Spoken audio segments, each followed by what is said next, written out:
Good morning student.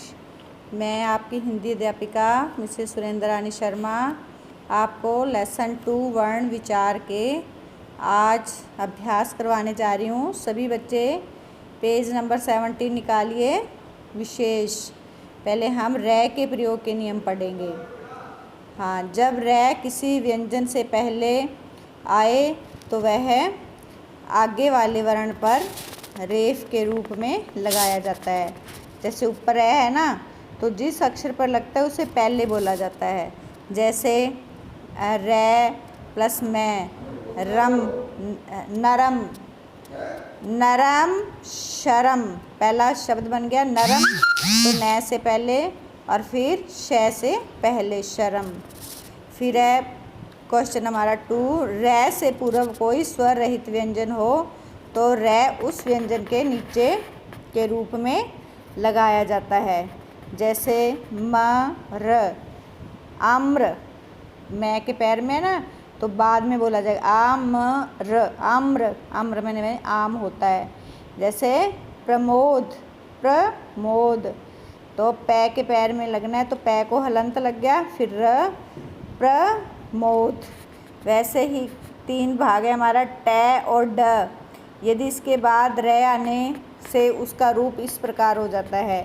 जैसे हम लिखते हैं ना ड्रम, ड्रामा, ट्रम या ट्रंक, तो ट्रै, ये वाला रै लगता है ऐसे नीचे को, इधर वाला, तो ये देख लीजिए। फिर है क्वेश्चन 4 हमारा सै के बाद यदि रै हो तो स्रै बनता है। जैसे स्रोत, स्राव, ऐसे शब्द बनते हैं। फिर सै प्लस त्रै प्लस ए यानी स्त्रै रूप में लिखा जाता है। जैसे स्त्री, सहस्त्र, शास्त्र आदि। तो ये आपके रै के विभिन्न प्रयोग थे। इनको अच्छे से लर्न कर लेना। इसमें आप गलती करते हो, इसको भी चाहे तो नोट बुक में लिखकर याद कर लेना इनके एग्जाम्पल कि कौन सा रै कब बोला जाता है और कैसे लगाया जाता है। फिर आओ पाठ दोहराएं कर लेते हैं फटाफट। पूरा लेसन हमें समझ में आ गया, फिर भी इसकी एक बार रिवीजन कर लेते हैं। भाषा की सबसे छोटी इकाई को वर्ण कहते हैं, क्योंकि वर्ण से ही हिंदी भाषा शुरू होती है। वर्णमाला सीखते हैं तभी हमें हिंदी पढ़नी आती है। वर्ण भाषा की बुनियाद होते हैं। वर्ण भाषा की क्या होते हैं? बुनियाद, यानी सबसे पहले हमें भाषा के लिए सीखने के लिए वर्ण सीखने पड़ेंगे। वर्णों के व्यवस्थित समूह को वर्णमाला कहते हैं। वर्ण के भेद कितने थे? 2, स्वर और व्यंजन। स्वरों के उच्चारण में वर्णों की सहायता नहीं ली जाती, यानी स्वर अपने आप में स्वतंत्र होते हैं, उसमें किसी भी वर्ण की सहायता नहीं ली जाती। परंतु स्वर के भेद कितने थे? 3। हर्ष स्वर जो बहुत जल्दी से बोले जाते हैं, दीर्घ स्वर उसे दुगुना समय लगता है, और प्लुप्त स्वर उसमें तिगुना समय लगता है। व्यंजन के उच्चारण में स्वरों की सहायता ली जाती है। हर व्यंजन के अंदर ए स्वर होता है और जो मात्रा के साथ उसको बोलते हैं तो उस मात्रा का स्वर होता है। व्यंजन के भेद कितने थे? 3। स्पर्श व्यंजन, अंतस्थ व्यंजन और उष्म व्यंजन। ये सारे आपको समझ में आ गए होंगे। फिर है श्वास की मात्रा के आधार पर व्यंजनों के भेद थे कि जो जल्दी से बोले जाते हैं वो अल्प प्राण व्यंजन, और जो थोड़े देर तक बोल जाते हैं, ज़्यादा श्वास खींचना पड़ता है, वो महाप्राण व्यंजन। फिर संयुक्त व्यंजन के भी 2 या 2 से अधिक व्यंजनों का परस्पर मेल होता है। संयुक्त में 2 होते हैं ना। कौन कौन से संयुक्त व्यंजन हमारे? क्ष, त्र, ज्ञ और श्रै, ये 2 व्यंजनों से बने हुए हैं। फिर द्वित व्यंजन में एक व्यंजन का समरूप व्यंजन से मेल होता है, यानी आधा जो एक व्यंजन होता है और दूसरा उसी रूप का समरूप होता है, वो द्वित व्यंजन। जैसे 2 आधे आधे से कच्चा, पक्का, है ना, मिट्टी, आधा कै पूरा कै, आधा टै पूरा टै, तो ऐसे द्वित व्यंजन होते हैं। रै के प्रयोग के अलग अलग नियम होते हैं जो अभी आपको समझाए हैं ऊपर। और फिर है वर्णों को मिलाकर पहले वाली स्थिति में लाना वर्ण मेल कहलाता है। वर्ण विच्छेद तो रह गया हमारा। शब्दों के वर्णों को अलग अलग करना वर्ण विच्छेद कहलाता है। और जो वर्णों को मिलाकर पहले वाली स्थिति में लाना वो वर्णमेल कहलाता है। जैसे ये तो हमारे वर्ण विच्छेद है, ये तो हमारे वर्ण विच्छेद किए हुए हैं, ये वर्ण विच्छेद है और ये वर्णमेल है। इन वर्णों को जोड़कर ये वर्णमेल बना दिया, इन वर्णों को अलग अलग टुकड़े कर दिए तो ये वर्ण विच्छेद हो गया। समझ में आ गया ना। तो अब हमारे मौखिक क्वेश्चन, वर्णों का क्या महत्व है, तो यही बता देंगे। वर्ण भाषा की बुनियाद होते हैं, ये महत्व है, बिना वर्णों के भाषा नहीं सीख सकते। सेकंड क्वेश्चन हमारा, वर्ण विच्छेद किसे कहते हैं, ये अभी अभी हमने पढ़ा था। वर्णों के शब्दों के वर्णों को अलग अलग करना वर्ण विच्छेद कहलाता है। फिर क्वेश्चन, संयुक्ताक्षर से आप क्या समझते हैं, वही संयुक्ताक्षर एक बिना स्वर रहित, इधर वाले पेज पे है ना, ये देखो, स्वर संयुक्ताक्षर, जब एक स्वर रहित व्यंजन अन्य स्वर रहित व्यंजन से मिलता है तो उसे संयुक्ताक्षर कहलाता है। ठीक है, ये मौखिक क्वेश्चन है, ये आपको समझने के थे बस। अब हम आते हैं मेन अभ्यास पे, लिखित अभ्यास पे। तो अब सब अच्छे से देखते रहना। निम्नलिखित वर्गों के उचित वर्णों के उचित उच्चारण स्थान में राइट का निशान लगाइए। हमारा क है पै वर्ग, पै वर्ग कौन से बोला जाता है, ओष्ठ्य से यानी होठों से।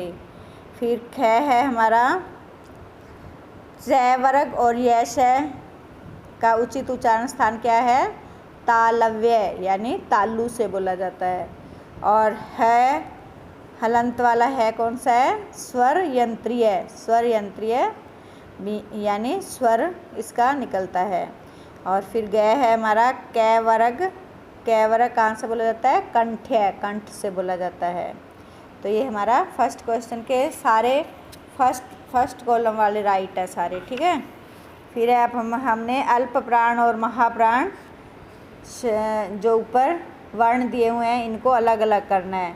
तो अब देख लो अल्प प्राण कौन कौन से हैं।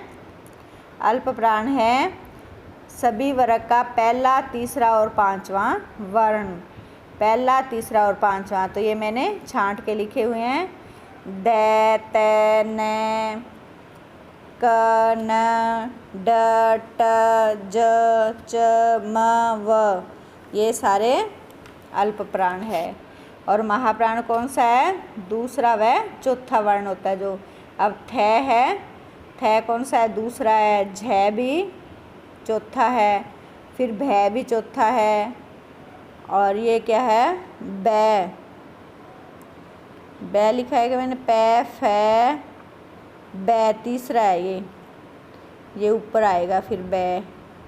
यदि मैंने ये बै लिखा है, यदि बै नहीं लिखा कुछ और है तो देख लेना। सै, फिर सै भी है और फै, ये अल्प प्राण में है। अब हम आते हैं, नीचे दिए गए शब्दों से रिक्त स्थानों की पूर्ति कीजिए।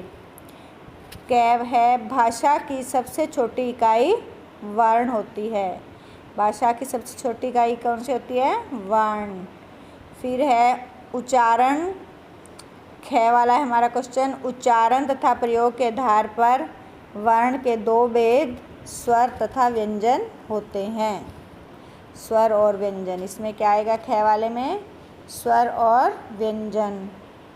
ग है वर्णों के व्यवस्थित समूह को वर्णमाला कहते हैं। स्वर घ वाला है हमारा, घ घड़ी वाला, स्वर बिना किसी वर्ण की सहायता से बोले जाते हैं।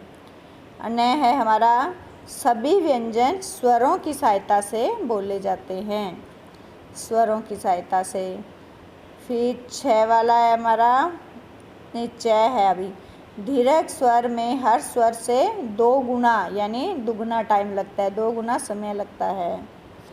छ है हमारा, 2 भिन्न व्यंजनों के योग से बने वर्ण संयुक्त व्यंजन कहलाते हैं। कौन से व्यंजन कहलाते हैं, संयुक्त। कौन से ये संयुक्त, क्ष, त्र, ज्ञ और श्रय।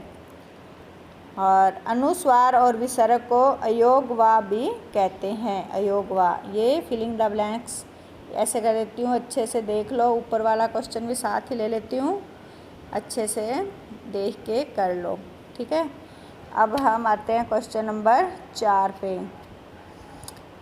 निम्नलिखित शब्दों को संयुक्त व्यंजन और द्वित्व व्यंजन के साथ मिलाइए, मिलान कीजिए। अब संयुक्त व्यंजन पहला कौन सा है हमारा? मित्र। तो मित्र में त्रय त्रिशूल क्या है? संयुक्त व्यंजन है, संयुक्त व्यंजन से जोड़ दिया। कैसे है संयुक्त व्यंजन? त्रय त्रिशूल किससे बना है? तय और रय, दो भिन्न व्यंजनों के योग से बना है त्रय, तो ये संयुक्त व्यंजन हो गया। अब पल्लवी, आधा लय और पूरा लय, ये स्वर रहित है, इसमें ए नहीं है, इसमें है। दोनों समरूप हैं, समरूप मैंने एक जैसे हैं, लय लय, तो ये क्या है? द्वित्व व्यंजन। फिर है शिक्षा, क्षय क्षत्रिय क्या है? संयुक्त व्यंजन है, कै और शय से मिलकर बना है, तो संयुक्त व्यंजन के साथ जोड़ देंगे। अब हमारा आता है त्रिभुज, त्रि तय और रै से बना है, इसलिए ये भी संयुक्त व्यंजन। अब कच्चा, आधा चय और पूरा चय समरूप है, दोनों एक जैसे है, चय चय, एक आधा है, स्वर रहित है, एक स्वर वाला है, तो ये भी द्वित्व व्यंजन से। बच्चा, बच्चे में आधा चय पूरा चय समरूप, स्वर एक स्वर रहित है, इस एक में ए है, एक में आ की मात्रा है, एक में ए नहीं है, परंतु समरूप है, तो द्वित्व व्यंजन, ठीक है। ये क्वेश्चन हो गया आपका। अब देखिए हमने वर्णों के मेल से शब्द बनाने हैं, तो क प ट क्या बन गया? कपट। जैसे एलकेजी में पढ़ाते हैं ना अक्षर जोड़ के, वैसे पढ़ा रही हूँ, ए अंदर करके। इनके नीचे हलंत लगा हुआ है ना, तो इनमें ए बाहर निकला हुआ है, तो ये क, ये प और ये ट हो गया। ऐसे ये सा, र, थ, ये र के आगे ए नहीं है ना, तो ये थ के ऊपर आ जाएगा। सा र थ क, कैसे लिखेंगे इसको? ऐसे, सार्थक, ठीक है, थ के ऊपर र। अब र के आगे देखो, र के आगे ए नहीं लिखा हुआ ना, ये आधा ही है, तो ये ऊपर चला गया, इसके थ के ऊपर चला गया। अब है से, मा, ना, र, थ क, ये र के आगे भी ए नहीं है, तो ये थ के ऊपर आ जाएगा, समानार्थक, तो से, मा, ना, र, थ क, समानार्थक, ठीक है। अब ये है से, फिर आधा न और द को छोटी की मात्रा, छोटी की मात्रा है ना, जब आती है उसके आगे आधा अक्षर आ जाए तो उसके ऊपर से जाती है, तो ये बन गया संधि। तो संधि को आधा न ऐसे भी लिख सकते हैं, ऊपर से ध चला गया संधि, और इस आधे न को अनुस्वार में भी लिख सकते हैं, संधि ऐसे भी लिख सकते हैं, ठीक है। तो ये संधि, संधि ऐसे देख लो। अब ये है से, न, धी, संधि तो हो गया। अब नीचे वाला पै, रा, धी, न, पराधीन, तो देख लो पराधीन, ये अच्छे से देख लो, ठीक है। अरे उसके ऊपर वाला क्वेश्चन तो रह ही गया, ये वाला 5वां क्वेश्चन देख लो। अब निम्नलिखित शब्दों को वर्ण विच्छेद कीजिए, इनके टुकड़े करने हैं, हिंदी के टुकड़े करने हैं। अब देखो, है के नीचे हलंत लगा दिया, छोटी की मात्रा ही हो गया, फिर अनुस्वार के लिए न लिख दिया, इसके नीचे हलंत, तो ये हिंदी की बिंदी बन गई, और द को बड़ी की मात्रा हिंदी। उसके नीचे वाला देखिए व्याकरण, अब वह आधा है तो वह लिख के हलंत, इसमें ए नहीं है, जो आधा होता है उसमें ए नहीं होता, तो वह के नीचे हलंत, य को आ, क के आगे भी ए, र के आगे भी ए, व्याकरण। और जो व्यंजन है उनके सबके नीचे हलंत लग जाएगा, ठीक है। तपस्या, इसमें से आधा है तो इसमें ए नहीं लगेगा, और इन दोनों के साथ है लगेगा, इसके साथ आ लगेगा।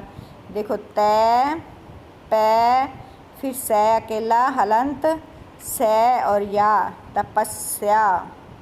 समझ में आ रही है ना सबको? ध्यान से करोगे तो समझ में आ जाएगी।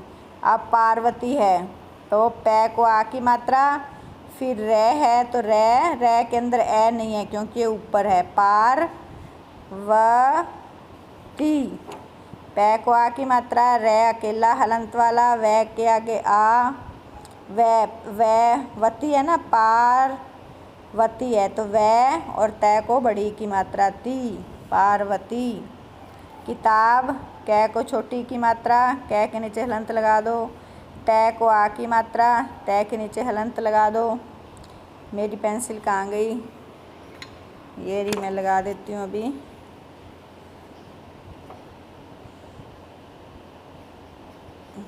ता, बै को हलंत और ए, किताब।